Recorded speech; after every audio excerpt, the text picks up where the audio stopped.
So today my patient presents for nutritional counseling on 3/13/24. The patient ID is 11234. It is a 28-year-old male who presented with no chief concern. First off, I want to go over your medical, dental, and social history. So I've reviewed your medical history and you're on no medications, you have no diseases or conditions, which is great. Today I'd like to do nutritional counseling because I've seen an increased rate in cavities in your mouth, and those new cavities could potentially be related to your diet. It's important to talk about the diet because the different types of foods and drinks and the frequency we're eating and drinking relates directly to our oral health. So first off, I want to start with an intraoral, extraoral exam. If you're okay with this, I'll go ahead and do that. I'm just going to feel the outside of your head and neck and your face, and I'm going to look inside your mouth and feel around for any lumps or bumps or anything that looks abnormal to me. Are you okay if I go ahead and do this? Yes? Okay, perfect. Okay, so I do my intraoral, extraoral exam. All right, so we're done with that. And after doing that and looking at your radiographs as well that we had taken here today, I'm noticing multiple restorations, but not only that, I also noticed some heavy plaque biofilm, especially along your gingival margin, as well as some demineralization, and you have a decreased saliva flow, which are all things that can be related to a poor diet. So I want to talk to you a little bit about how those things are related. So the first example is demineralization. It can be directly related to your diet because things like soft foods, cariogenic foods, and liquids like soda, Gatorade, any of those high sugar drinks, they lower the pH in the mouth due to them being acidic. And by lowering the pH in the mouth, it wears away at the enamel, which we also call the tooth surface. Another example is the heavy plaque biofilm in your mouth. So having snacks like potato chips, sugary drinks, anything like that, frequently throughout the day exposes the teeth to more bacteria and acid that builds up on the teeth depending how frequent you're eating and drinking those things throughout the day. So if you're snacking constantly throughout the day, the plaque biofilm keeps building up on the tooth surface without being removed, and it will wear away at the enamel. Okay, and then the last thing I want to talk about is that decreased saliva flow.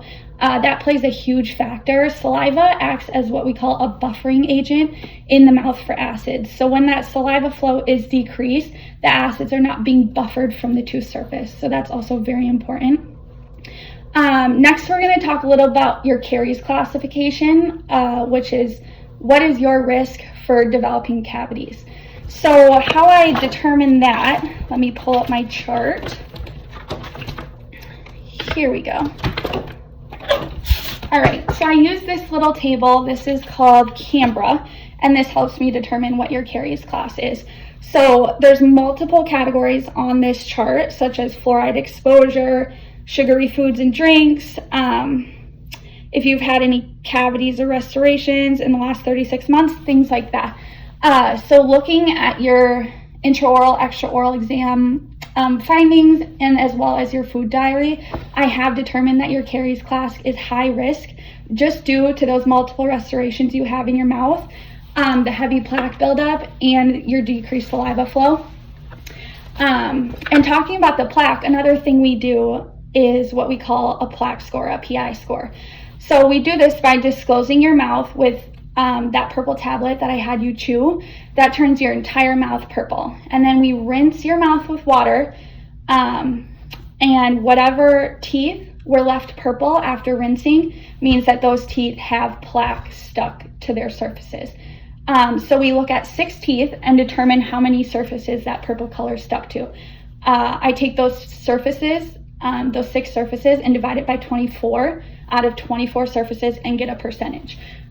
So when I looked at 6 of your teeth and determined what surfaces had plaque, I got a percentage of 32%. I want to inform you that normally I like to see patients' PI score be around 20% or below. Your PI score ranges from day to day. You could have brushed better yesterday than you did today. You could have been busy this morning, trying to run out the door and didn't brush as well. So your PI score will go up and down every day. But like I said, 20% or below is a great place to be at. So we'll talk about that a little bit more. We're going to talk about cavities now because like I said, I've seen an increase in cavities in your mouth. So I want to talk to you a little bit about that and educate you. So there's 4 factors involved in dental caries. It's carbohydrates, bacteria, susceptible tooth, and time. Okay, so you need all 4 of those things to produce dental caries. Okay, so on my flip chart here, I have this little diagram that I really enjoy that kind of shows the process well.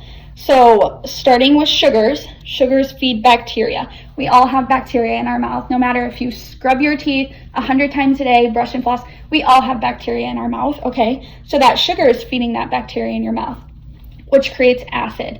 And when you think of acid, it doesn't sound good, right? Especially in the mouth. And you're right, acid's gonna damage that tooth surface like we talked about, especially with the decreased saliva flow. That acid is not being buffered. So it's very easily damaging that tooth surface. And over time, this can process and cause a hole, which a hole in the tooth we call a cavity that needs to be filled, okay? So that's just kind of an easy way of thinking about the caries process. So yeah, next I kind of want to talk about the 5-day food diary you did for me. Again, I really appreciate you filling that out. It was a great reference for me, and so I want to kind of talk to you about my findings. So looking at that food diary you filled out for me, the first thing you did on the diary was document your food and drinks and the times you consumed them for 5 days. Based on that, I calculated how much sugar you consumed from those foods each day. Okay, so I kind of want to go over that with you. So day 1, you consumed approximately 249.45 grams of sugar. Day 2, approximately 127 grams of sugar. Day 3, approximately 141.5 grams of sugar. Day 4, approximately 99.4 grams of sugar. And day 5, approximately 104.9 grams of sugar. So taking those 5 days, how much sugar you approximately consumed, I took an average from those 5 days, okay? And that average came out to about 144.51 grams of sugar per day average. Okay, so kind of looking over those numbers, I noticed you're getting a great amount of your sugars from sodas. I noticed you were drinking 2 sodas almost every day of those 5 days, the mini cans of soda, so 2 sodas every single day. So because soda is very acidic, that's something that's going to wear away at the tooth surface, just like we talked about before. That acid damages that tooth surface, right? So because of this, I'd recommend trying to cut back on the soda as much as you can. And when you do decide to drink soda, try to finish it in one sitting, because if we're sipping on that soda all day, that acid is constantly in the mouth and on the tooth surface. So rather than, sipping on it all day, if we can finish it in one sitting, whether that's a half an hour or an hour, and then drink water afterwards and swish around water in the mouth, that's going to help wash away some of the acids on the tooth surface, okay? So that'd be something I recommend you trying. Like I said, finish in one sitting and just really try to, drink a lot of water, especially in between or after your sodas. So the next thing I kind of took a look at on your food diary was the number of cariogenic foods you ate each day over the 5 days. So I took an average, and that average was 6.6 cariogenic foods a day. And if you don't know what cariogenic foods means, cariogenic is things like soda, chocolate, potato chips, fruit juice, anything like that, okay? Very sugary, can be acidic, sticky, chewy, anything like that. Okay, so like I said, your average of cariogenic foods a day was around 6.6. Then next, I looked at whether or not you were eating foods from each food group.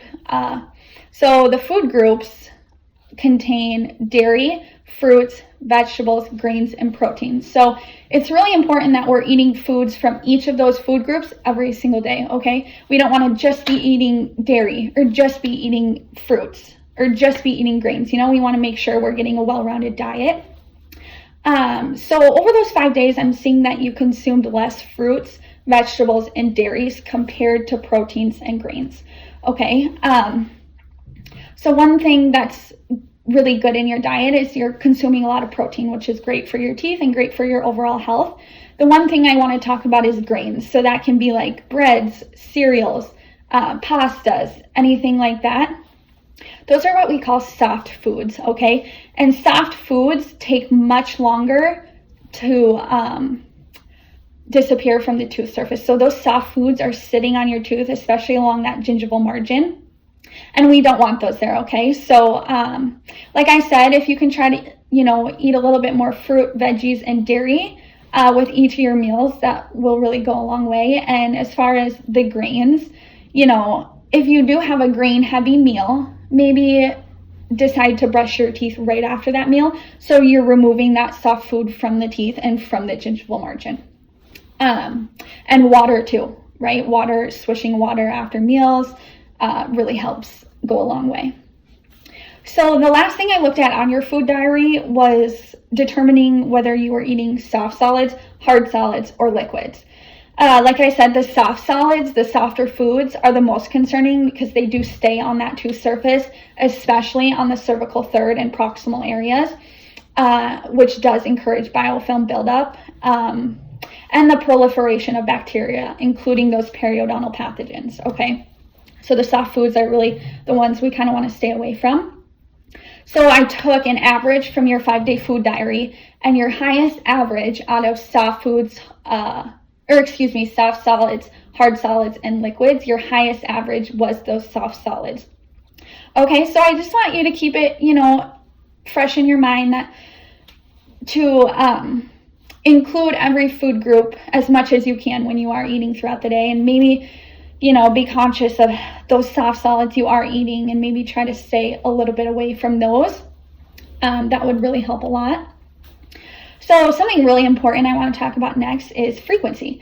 So many people would think that the actual foods we are eating play the biggest role in developing cavities, like the candy, the chips, the soft sticky food, but it's actually the frequency that you're consuming those foods that actually plays a bigger role than the actual foods you're eating. Okay, so when you're eating very frequently throughout the day, it decreases the ability of calcium and phosphate to remineralize the teeth. Now, what this means is when I talked about very acidic food like soda and Gatorade, all those cariogenic foods, those are decreasing the pH in your mouth. And when your pH gets as low as 5.5, that's when that demineralization starts, okay? So you need to get back to remineralization. And if you're eating so frequently throughout the day and those acids are just coming into the mouth, the calcium and the phosphate don't have the ability to remineralize the teeth, okay? So I just want to emphasize how important it is to be conscious of the frequency of your eating. It would be very beneficial to, stick to those 3 meals a day and challenge yourself to maybe not snack as much in between those meals because that increases your frequency, okay? Next, I kind of want to talk about some tips to reduce that acid-forming bacteria in your mouth. So the first tip I can give you, which I already kind of talked about, is rinsing with water between meals and after drinks. So like I said, if you are a big snacker during the day and that's hard for you to kind of change, or like I said, the soda, if you really have a rough time cutting back on the soda, just be really, really conscious about drinking a lot of water and rinsing with water between those snacks, between those meals, and after your sugary drinks, okay? Another thing I recommend, brushing and flossing morning and night, which is pretty self-explanatory. We got to remove that biofilm, okay? So that's really important. And I want to talk a little about your decreased saliva. So because of that, another really good thing I'd recommend is xylitol gum. So this is a gum that helps stimulate saliva, but it's not bad for your teeth because it is not fermentable by caries promoting bacteria, okay? So yeah, the xylitol gum would be amazing to help stimulate your saliva due to that dry mouth. And at the same time, it's not bad for you and it's not bad for your teeth. So that'd be another great option. Another thing that I'd love to recommend for you would be a soft pick, just because you do have that heavy plaque biofilm down by that gingival margin. So what I would recommend with the soft pick is just taking it and sweeping it along that gingival margin, which I can show you. If you just sweep that along your gum line, that'll remove a lot of plaque, okay? Maybe just a couple times a day or Whenever you feel that kind of buildup, those soft picks are very gentle and they do a really good job of quickly just removing some of that plaque along that gum line. So that would be an awesome thing to do as well. Next, I kind of want to talk to you just a little bit about periodontal disease, okay, because it is important, and I want you to know what that means. So periodontal disease is caused by plaque that builds up and hardens on the teeth, and then that spreads to the bone and gums, causing bone loss. Periodontal disease tends to be from inadequate home care as well as diet. So it's extremely important to be brushing and flossing twice a day, every day, as well as avoiding, those cariogenic foods as much as possible. So I have a little picture I want to show you here. Give me 1 second. If I can find it. Here we go. So I love this picture explaining periodontal disease. So everyone starts off first, healthy gums, okay? That tooth looks beautiful, right? Their gums look amazing. Their gums are up nice and high. They look awesome. Next, you move on to gingivitis, which is caused by plaque that inflames the gums, and then the gums bleed easily. So looking at that tooth, you can see that plaque and calculus along that gingival margin, which is what I was kind of explaining to you. That's what I see in your mouth as well. You've got that plaque along that gum line, okay? So that's the gingivitis. And then next we move on to mild periodontitis. So this is the beginning stage of bone and tissue loss around the tooth. So when you look at this picture, you can kind of see the gums start to go like this, right? They start to widen a bit, and it creates a pocket for things to get stuck down in that tooth, right? And you see that plaque and calculus build up on the tooth surface as well. Then we move on to moderate periodontitis, which is just even more bone and tissue destruction. You can see this tooth looks very mad, right? That pocket is opening up even wider. That plaque and calculus is getting lower and lower on the tooth, and that bone level is starting to go down. Okay, we're losing bone now, which is really scary. And then lastly, we move on to severe periodontitis. So this is that extensive bone and tissue loss, and the teeth may become loose. That tooth, you can see we went from healthy bone all the way up here to bone loss all the way towards the bottom of the tooth, okay? There's really nothing holding the tooth in place anymore. And that's, very serious and can lead to even losing that tooth, okay? So I'm showing you that just to reemphasize that it is very important to be, removing that plaque and calculus off the tooth surface, whether it's, you're brushing night and day, every single day, and making sure you're going to the dentist every 6 months, getting that calculus removed so it does not go deeper down into the pocket. So as far as perio class, I also have a chart that helps me determine what perio class you are, if I can find it. Here we go. So for periodontal disease, we do what's called staging and grading. And for you, I have determined that you're a perio class stage 1, grade A. Okay, so I'm going to kind of explain that to you. Stage 1 means you have less than 15% radiographic bone loss. Okay, you've got some slight bone loss. It's localized under 15%. No tooth loss, and max probing depths of less than or equal to 4 millimeters. Your probing depths look pretty good. A lot of 2s and 3s, a few 4s throughout, but overall all under 4 millimeters, okay? So that's what I staged you at. And then as far as grading, that's kind of like our second half of determining someone's perio class, okay? So grading, I have you at grade A, okay? Grade A includes heavy biofilm deposits, which you do have that heavy biofilm along the gingival margin, as well as some modifiers. So you are a non-smoker and you do not have diabetes, okay? So that's what kind of determines what grade you're at. So like I said, you are stage 1, grade A, okay? So as far as diet relating to periodontal disease, it does have some correlation, okay? Although nutritional deficiencies do not cause periodontal disease, they can definitely play a factor into the process, okay?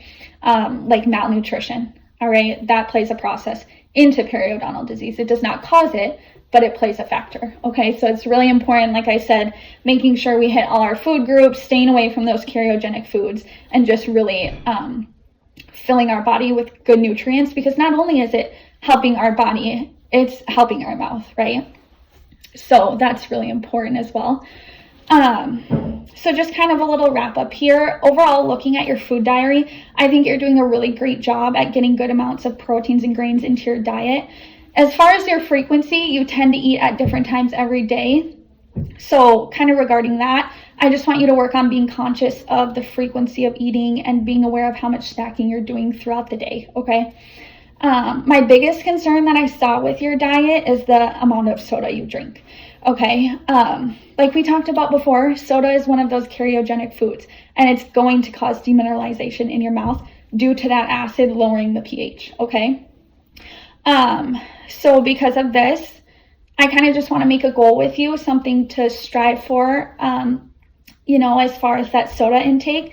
So I want to make a goal together. I think a great suggestion would be to try to decrease your soda intake. Maybe try to only drink, you know, a few sodas a week rather than every day, or maybe start with going down to one a day and see how that goes, you know. And like I said, keep incorporating that water and try to finish those sodas in one sitting. You know, avoid the sipping all day, right? So yeah, does that sound like a good goal to you? Yeah. Okay. Awesome. So yeah, that was kind of, you know, going over your whole food diary. I really appreciate you completing this dietary analysis for me. So I know this was a lot of information. Do you have any questions for me? No. Beautiful. Well, once again, I just want to thank you for coming in and completing that dietary analysis for me. So as far as documentation, when documenting, I would record the rationale for the dietary analysis. The dietary analysis included in documentation and results of the dietary analysis recorded.